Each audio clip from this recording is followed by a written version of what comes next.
Bagaimana kabar kucingmu? Si hitam sudah ketemu. Aku refleks menoleh, mematung sejenak, menatap Ali tidak mengerti. Si biang kerok itu tertawa, melambaikan tangan, melangkah masuk kelas.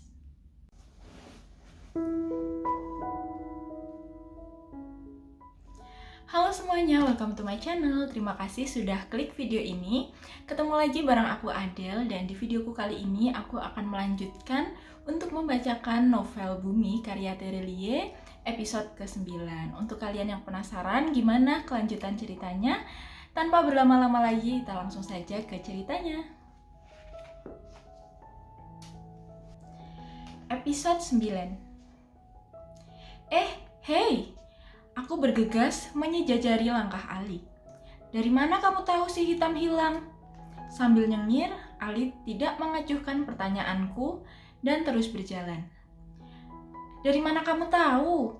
Aku menghalangi langkahnya, sebal. Jawab dulu salamku yang tadi. Ali berkata santai. Baru kupikirkan akan memberitahumu atau tidak. Aku melotot. Sebal bukan kepalang. Kutatap wajah Ali dengan galak, tapi tidak mempan. Sepertinya aku tidak punya pilihan. Ali tidak akan mengalah hanya karena aku cewek. Baiklah, pagi juga, jawabku. Itu sih bukan menjawab salam. Itu orang lagi ketus. Ingin rasanya aku mendorong tubuh si biang kerok itu. Coba diulangi. Nah, selamat pagi, Ra. Aku mencoba ludah, meremas jemari. Selamat pagi, Ra. Ali mengulang salamnya. Cengar-cengir, sengaja benar menunggu jawabanku. Selamat pagi, Ali. Aku benar-benar kalah. Masih belum pas, Ra. Masih kayak orang kebelet ke toilet. Ali tertawa. Aku hampir mendorong badannya, jengkel. Selamat pagi, Ra. Ali mengulang salamnya sambil menahan tawa. Selamat pagi, Ali. Kali ini aku menjawab sungguh-sungguh. Nah, itu baru keren. Bye, aku lapar lah, mau ke kantin dulu. Ali justru balik kanan, kembali ke lorong, hendak menuju anak tangga. Hei, nanti dulu. Aku bergegas menghalangi. Tadi kamu sudah janji mau kasih tahu aku dari mana kamu tahu kucingku hilang. Siapa yang janji? Ali memasang wajah paling bodoh sedunia. Maksud ekspresi wajah itu sebenarnya adalah akulah yang paling bodoh sedunia karena tidak mengerti kalimatnya. Aku tadi hanya bilang nanti kupikirkan akan memberitahumu atau tidak, hanya itu. Aku terdiam, menggeram. Atau kamu mau mentraktirku bubur ayam, Ra? Ali tersenyum mengedipkan mata. Nanti baru kupikirkan lagi apakah akan memberitahumu atau tidak. Tidak mau? Sebalku nyaris diubun-ubun. Atau kamu jawab dulu pertanyaanku kemarin. Kamu sungguhan bisa menghilang, kan? Nanti akan kuberitahu apapun pertanyaanmu. Bahkan termasuk misalnya, apakah Miss Keriting itu rambutnya benar-benar keriting atau hanya wig? Aku berpikir sejenak, lantas menghembuskan napas. Berusaha menghembuskan rasa jengkel. Urusan ini sama seperti yang kubilang pada Sally. Percuma, tidak pantas ditanggapi. Semakin ditanggapi, Ali malah semakin senang. Dan dia semakin punya amunisi. Aku menyeka dahi, memutuskan melangkah meninggalkan Ali. Hei, Ra, kok kamu malah pergi? Ali mengangkat bahu, bingung. Aku masuk ke dalam kelas, tidak menoleh. Tapi Ali sudah menyusulku. Kita ngobrol di kantin yuk. Mumpung sepi, nanti aku beritahu dari mana aku tahu kucingmu hilang. Di sana tidak akan ada yang menguping pembicaraan tentang hilang-menghilang itu. Ali berusaha membujuk. Sedikit menyesal gagal menjebakku mengaku. Atau kamu mau tahu sesuatu? Misalnya, apakah si hitam itu sungguhan ada atau tidak? Aku bisa membantu. Aku sudah memutuskan menutup telinga. Melangkah menuju meja. Ali memang jenius, serba tahu, banyak akal. Tapi dia lupa satu hal. Kejeniusan dan rasa ingin tahunya itulah yang menjadi kelemahannya. Cepat atau lambat, karena rasa penasaran, dia akan mengalah.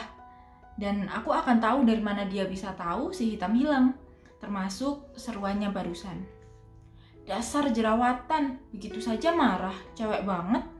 Ali bergumam kesal, menyerah, meninggalkanku sendirian di kelas. Apa Ali bilang? Jerawatan. Kalau saja menurutkan perasaan, sudah kutimpuk si biang kerok itu dengan sepatu. Sejak kapan ada yang mengataiku jerawatan? Dia itu yang seluruh sekolah juga tahu, sudah berantakan rambutnya, ketombean pula. Matahari beranjak naik. Langit cerah, membuat cahayanya menerabas lembut melewati kisi-kisi ruangan. Sekolah mulai ramai. Teman-teman sekelas satu persatu masuk, meletakkan tas. Mereka saling sapa. Suara dengung percakapan, teriakan, ada yang bermain bola di lapangan, apa saja memenuhi sekolah. Sally tiba setengah jam kemudian, menyapaku. Pagi, Ra. Aku tersenyum, mengangguk. Kamu tidak ketinggalan buku PR Miss Keriting lagi, kan? Sally tertawa sambil memasukkan tas ke laci meja. Aku mengangkat buku PR matematikaku. Pukul 7.15, bel bernyanyi nyaring, menghentikan seluruh keramaian. Anak-anak bergegas masuk ke kelas. Pelajaran pertama hari ini akan segera dimulai. Seperti biasa, ketukan suara sepatu Miss Keriting terdengar di lorong, jauh sebelum dia tiba di kelas. Hari ini dia mengenakan kemeja coklat lengan panjang, celana kain berwarna senada, dan sepatu hitam. Cocok dengan wajahnya yang penuh disiplin. Rambut keriting terlihat rapi. Apakah itu rambut asli atau wig? Aku buru-buru mengusir pertanyaan dalam hati saat melihat rambut Miss Keriting. Ini pasti gara-gara Ali barusan. Semua yang keluar dari mulutnya memancing rasa penasaran. Selamat pagi anak-anak. Pagi, Bu. Kami kompak menjawab. Keluarkan buku PR kalian. Itu selalu kalimat standar pembukaan Miss Keriting. Dia tidak merasa perlu mengabsen kami, cukup mengabsen buku PR. Anak-anak bergegas mengeluarkan buku PR dari dalam tas. Rasa sebalku dibilang jerawatan oleh Ali akhirnya terbayar. Lihatlah, Ali lagi-lagi tidak mengerjakan PR. Tepatnya dia mengerjakan, hanya saja salah halaman. Brilian sekali Ali. Ibu suruh kerjakan halaman 50, kamu malah kerjakan halaman 40. Sebagai informasi, itu PR kita minggu lalu. Makanya lubang telingamu yang besar itu harus sering-sering dibersihkan. Teman-teman sekelas tertawa. Satu-dua menepuk ujung meja. Sally menyikutku, memasang wajah senang yang jahat. Kami menatap Ali meninggalkan kelas. Sambil menggaruk kepalanya, rambutnya berantakan. Dia melangkah menuju pintu. Aku menatap punggung Ali, menilik raut wajahnya. Sepertinya dia tidak malu atau keberatan diusir dari kelas pagi ini, malah senang. Pelajaran matematika yang selalu terasa lebih lama dari biasanya dimulai. 1 jam berlalu, 3-4 orang teman menguap memperhatikan seliweran rumus di papan tulis. Mereka mulai gelisah, seperti duduk di bangku panas. Miss Keriting sebenarnya guru yang baik. Dia menjelaskan dengan terang dan sistematis. 2 jam berlalu, separuh teman menyusul menguap. Mengeluh tidak mengerti. Konsentrasi berkurang cepat, meskipun Miss Keriting berusaha bergurau di tengah pelajaran. Intermezzo. Akhirnya bel istirahat pertama berbunyi nyaring, menyelamatkan sisa teman yang belum menguap. Dengung riang memenuhi langit-langit kelas, meski bungkam sejenak saat Miss Keriting berseru minggu depan ulangan sumatif. Tidak apalah, setidaknya masih minggu depan penderitaan ulangan itu. Rah, temani aku ke kantin yuk. Sally memegang tanganku. Isi kelas tinggal separuh. Aku tidak lapar, aku menggeleng malas. Ayolah, aku traktir makan bakso lagi. Sally mengedipkan mata. Aku nyengir lebar. Bukan soal ditraktir atau tidak, aku lagi malas kemana-mana. Lebih suka duduk di kelas. Tapi Sally berhasil membujukku. Kelas dengan segera kosong. Teman-teman memilih melemaskan badan di luar setelah sebagian menatap rumus matematika. Menyisakan satu anak di kelas, dan itu adalah Ali. Dia justru melangkah masuk ke kelas, menepuk-nepukkan tangannya, membersihkan debu, lagi-lagi seperti habis memasang sesuatu. Kayaknya Ali akan tinggal di kelas. Dia bahkan melirik mejaku. Baiklah, Lebih baik aku ikut Sally ke kantin. Letak kantin ada di belakang sekolah, bangunan tersendiri, persis di sebelah parkiran motor dan bangunan gardu listrik dengan tiang-tiang tinggi. Aku dan Sally berjalan cepat menuruni anak tangga, melintasi lorong bawah, sesekali menyapa dan disapa teman yang lain. Kantin tidak seramai kemarin, tapi tetap tidak mudah memperoleh meja kosong. Jangan di sana, Ra. Sally mendadak menahan lenganku. Bukannya kita mau makan bakso? Aku menatap Sally tidak mengerti. Ada kakak kelas geng cheerleaders kemarin yang kamu timpuk kepalanya. Sally menarik lenganku, berbisik cemas. Lalu ia ngacir sambil berkata, kita makan batagor saja ya? Aku tertawa menatap kerumunan kakak kelas itu. Tapi bisa jadi mereka sudah lupa kejadian kemarin kan? Kita tetap makan bakso ya? Sally menggeleng tegas. Baiklah, aku mengikuti Sally. 5 menit menunggu, 2 piring penuh batagor terhidang. Kamu tidak sempat sarapan di rumah, Sel? Aku menatap Sally yang antusias meraih sendok. Sarapan kok, selalu. Sally menyendok 2 potong batagor sekaligus. Lapar saja, pelajaran Miss Keriting menghabiskan banyak energi, Ra. Aku tertawa, mengangguk setuju, meraih piringku. Kamu tahu tidak, rambut Miss Keriting itu asli keriting atau bohongan? Aku asal comot ide percakapan. 3 menit setelah diam, karena Sally asik sekali dengan batagornya. Dahi Sally terlipat. Rambut asli kan? Memangnya wig, Ra? Aku mengangkat bahu. Aku juga bertanya. Penasaran gara-gara ucapan Ali tadi pagi. 2 gelas es jeruk dikirimkan ke meja kami.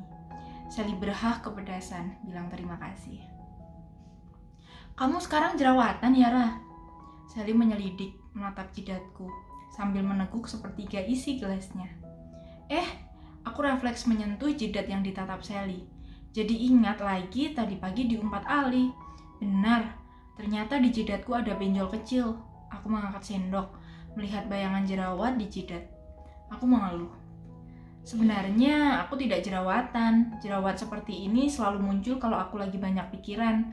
Sepertinya memikirkan kejadian si hitam hilang dan masalah kantor papa semalaman sukses membuatku berjerawat. Mereka seperti jamur pada pagi penghujan. Itu bakal jadi jerawat besar loh, Ra. Aku memegang-megang jerawatku. Memang terasa besar. Sally menepis tanganku. Jangan dipegang, Ra. Nanti tambah besar. Apalagi kalau kamu pencet-pencet. Nanti bisa pecah dan beranak pinak. Jadi tambah banyak. Horor, Ra. Wajah Sally serius sekali, seperti wajah dokter spesialis kulit dan kecantikan para boyband Korea yang digemarinya. Aku melotot. Bukannya menghibur teman yang jerawatan, Sally malah menakut-nakuti. Apa mau dikata, usiaku masih 15 tahun, kelas 10, dan seperti kebanyakan remaja seumuranku, jerawat satu saja bisa bikin rusak suasana hati. Aku akhirnya hanya mampu menghabiskan separuh porsi batagorku. Selera makanku hilang.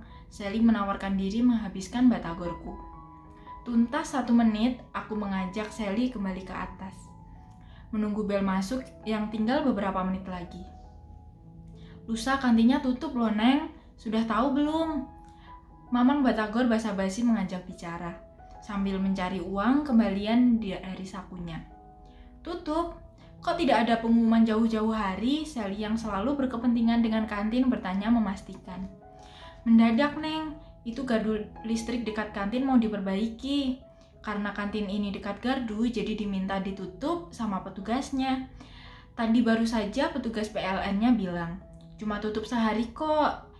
Nggak ada kembaliannya nih, gimana? Ya sudah, sekalian buat bayar mamang bakso. Kemarin saya beli 2 mangkuk. Tolong dibayar ya. Sama es jeruknya juga. Sally gesit punya ide lain. Melirik meja dekat gerobak bakso yang masih diisi geng cheerleader. Mamang batagor mengangguk. Sudah terbiasa dengan pola pembayaran canggih seperti ini di kantin. Sisa pembelajaran hari ini lebih santai. Teman-teman lebih banyak tertawa mengikuti pelajaran sejarah.